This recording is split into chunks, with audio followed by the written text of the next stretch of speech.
Salut et bienvenue sur ce nouveau podcast où aujourd'hui je vais te parler un peu des travaux liés au tram parce que tu es sûrement au courant que à partir de 2023, il y a un grand chantier qui se profile pour la ligne B du tram et il y aura des répercussions sur plusieurs lignes du réseau Bresgo et là on est en train de faire une proposition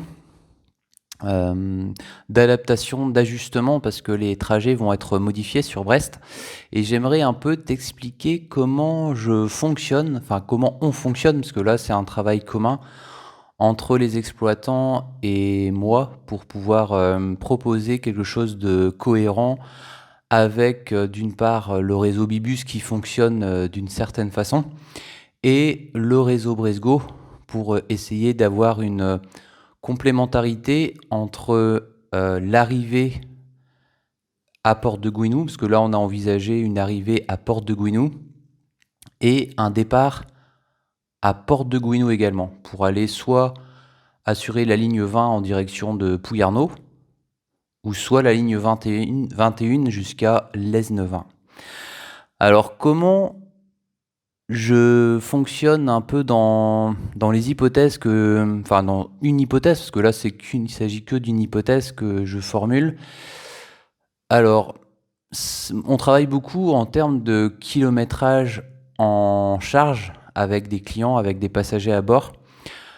Donc dans la méthodologie, j'ai tout simplement récupéré le kilométrage qu'on a entre l'arrêt Gouinou-Port de Gouinou jusqu'à la gare de Brest.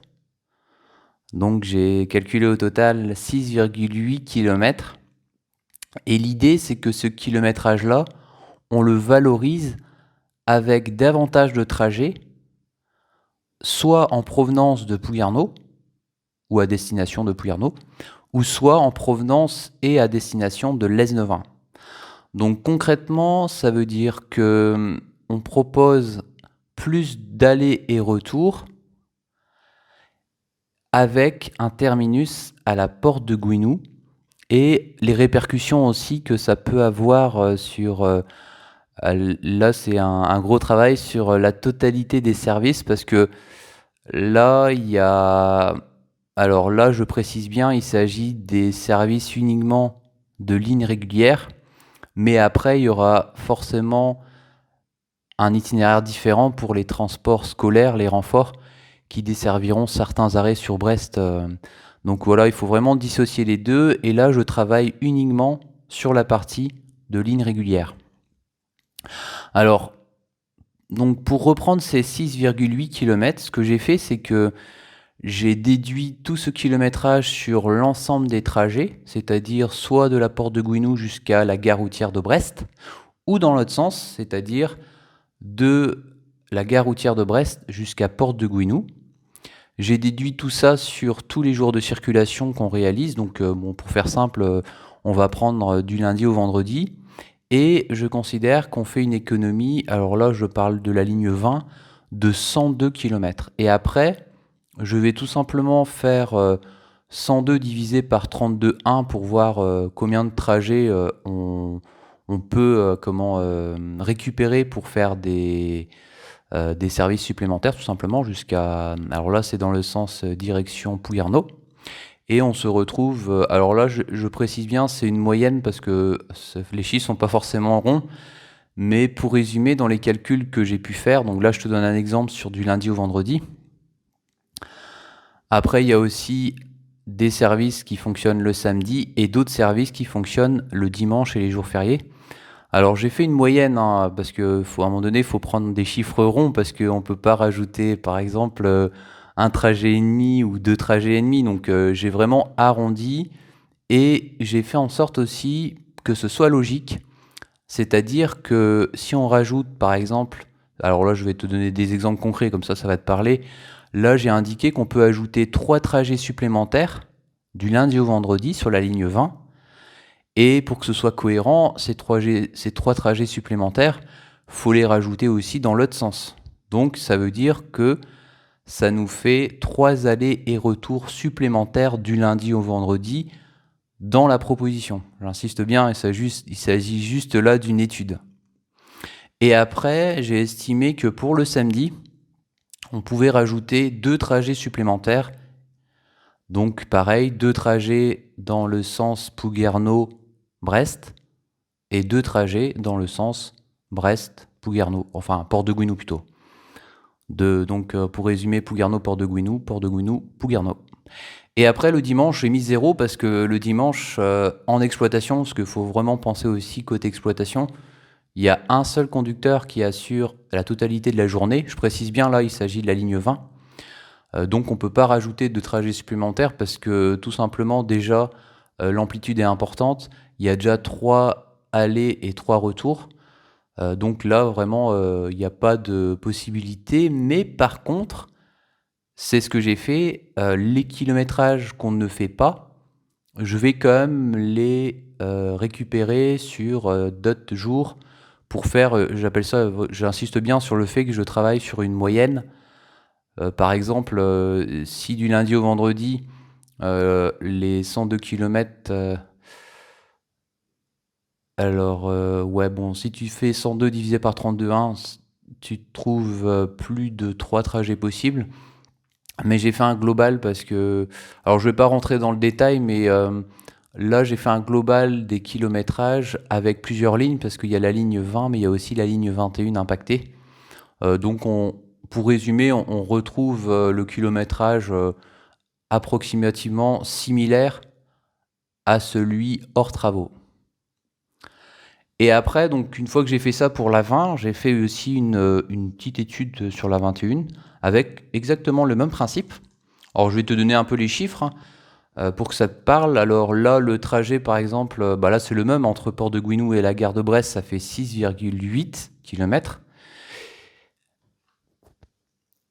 Et par contre, le trajet entre Lesneven jusqu'à Brest, on est sur du 29 km.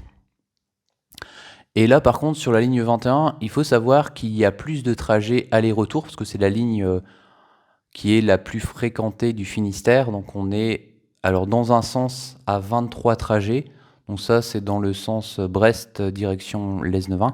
Et après, dans l'autre sens, on est à 21 trajets.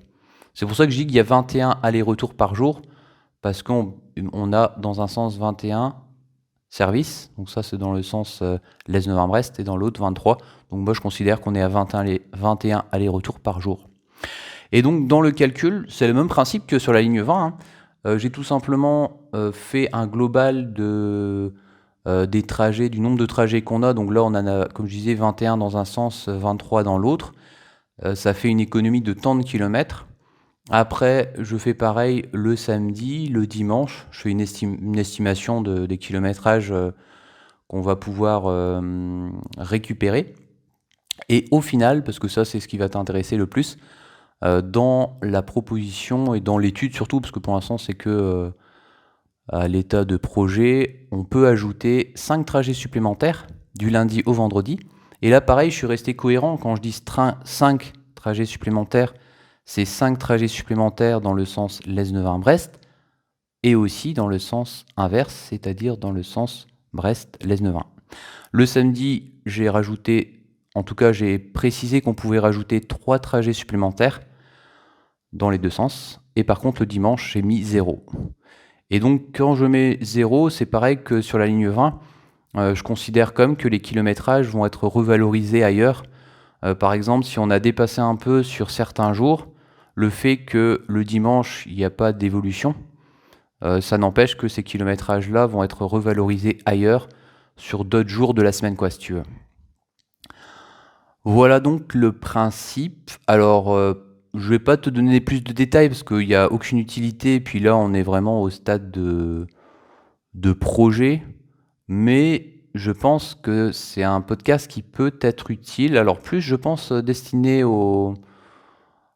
à l'exploitation et surtout, je pense, aux conductrices et aux conducteurs pour qu'ils se rendent compte tout simplement que on anticipe les travaux à venir, donc qui commencent en 2023, donc ça va venir très vite. Alors je te rassure, hein, ça commence pas en janvier, mais par contre voilà, il faut quand même anticiper pour que ensuite on puisse faire l'information voyageur, conducteur voyageur, Et le gros boulot aussi, c'est de pouvoir mettre tout à jour, que ce soit au niveau du portail MobiBraze, bracego.bzh, le SAEIV aussi, qui est quand même un sacré boulot.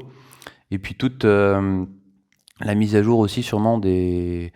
Alors je sais pas comment ça va fonctionner, mais ça va être aussi forcément les dépliants, du moins en fichier PDF, les dépliants à revoir, et je dirais aussi une infotrafic, parce que là, il y aura une infotrafic à faire pour l'impact. En tout cas, là, je parle des lignes 20, 21. Et après, dans un deuxième temps, et j'insiste bien sur ça, on parlera des renforts scolaires, parce que les renforts scolaires, ils seront encore faits d'une façon différente. Et il y aura aussi des liens forcément entre les renforts et la ligne 21 pour que les départs sur Brest soient assurés avec un maximum de véhicules pour qu'il n'y ait personne debout au départ de Brest. Alors là, pareil, hein, comme je dis souvent, il y aura forcément des ajustements qui viendront de façon progressive.